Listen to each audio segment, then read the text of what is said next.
ستا په ورونو کې که سوځمه خو دا مې واوره ستا په ورونو کې که سوځمه خو دا مې واوره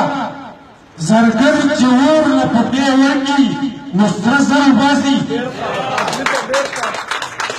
او چې مې د ملک په بربادۍ کې خپل ښکرونه ګوري چې مې د ملک په بربادۍ کې خپل ښکرونه ګوري پښتون د داسې ښکرور سړي نه ښکر وباسي لکه خنجر مې د زړګونه خپل نظر باسي او یار د نظر په تیغ په زړونو کې پرهر باسي او ستا په غرونو کې که سوځمه خو دا مې واوره زرګر چې اور له پښې ورکړي نو سره زر باسي او چې مې د ملک په بربادۍ کې خپل ښکرونه ګوري پښتون د داسې ښکرور سړي نه ښکر وباسي زمان نظم کی دی قوم کی لگا دا شاعرانه نه ډېر خریزا هغه زه تاسو ته وړاندې کوم شاعرستانه د ظلمونو قصه څنګه هېره شوه شاعرستانه د ظلمونو قصه څنګه هېره شوه ستانه د قام د فریادونو قصه څنګه هېره شوه ستانه د وینو د روټونو قصه څنګه هېره شوه او ستا د زخمونو د دردونو قصه څنګه هېره شوه خو ته خو لګیایې غونډه زنه تېر زلفان یادوې ته خو لاوسم سرې سرې شونډې د جانان یادوې ته خو لاوسم اننګي او تور کشمان یادوې ته خو لاوسم خپل مین زړګی نادان یادوې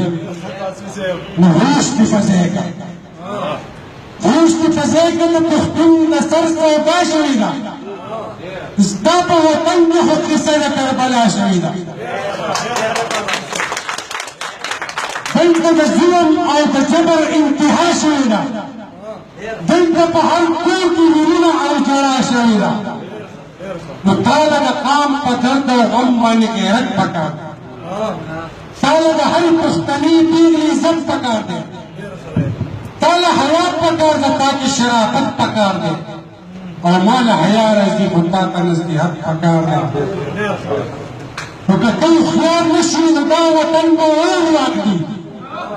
بل څوک به راشي او حیا به مو د خور واخلي که ته هوښیار نه شي نو دا وطن به اور واخلي بل څوک به راشي او حیا به مو د خور واخلي او یا به دا ګل غوندې وطن رانه په زور واخلي نو بیا په انځلو نه سپینېږي څوک توره نور د چا زلفې وینې وینو کې ټالۍ مه وهه د ادم خان غوندې په غرونو کې شپېلۍ مه وهه د فحاشۍ بل شوي اور ته د جولۍ مه وهه او د قام بېدرده مشرانو ته لګۍ مه وهه نور د چا زلفې وینې وینو کې ټالۍ مه وهه د ادم خان غوندې په غرونو کې شپېلۍ مه وهه د فحاشۍ بل شوي اور ته د جولۍ مه وهه او د قام بېدرده مشرانو ته لګۍ مه وهه ځان کې جذبه لکه خالد او ابدالي پیدا ځان کې جذبه لکه خالد او ابدالي پیدا کړه په پښتنو کې محبت او ورورولي پیدا کړه د خپل قلم په طاقت مینه مثالي پیدا کړه په نوي نسل کې پښتو پښتونولي پیدا کړه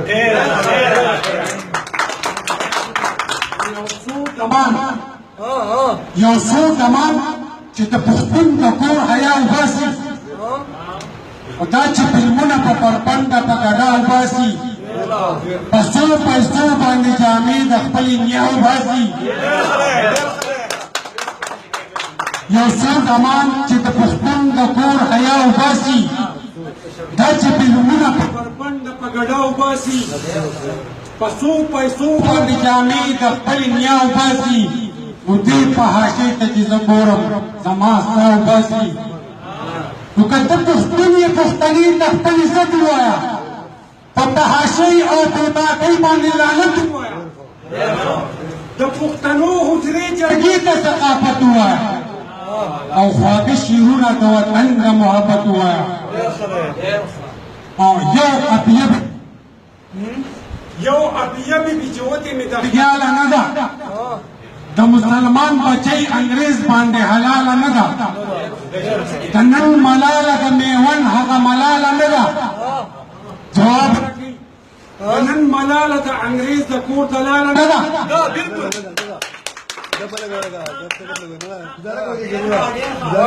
د لیونۍ شپې چې د سپین شونډو نه جام جوړوي د لیونۍ شپې بدنامي چې د خپل قام جوړوي د لیونۍ شپې بېعزتي چې خپل مقام جوړوي د لیونۍ شپې چې خپل ځان د چا غلام جوړوي نو ته خو شهباز یې ته خو شهباز یې خو په تا پورې نوکونه نشته ته خو شهباز یې خو په تا پورې نوکونه نشته ته زمری یې خو په خوله کې د غاښونه نشته او ته خو جنګجو یې خو په سر کې د کرونه نشته او ته خو مالیار یې خو په لاس کې د ګلونه نشته خورشیده ستا په شاعري زړونو کې لارې وکړي او یو ورځ به راشي د پښتون وینه به دارې وکړي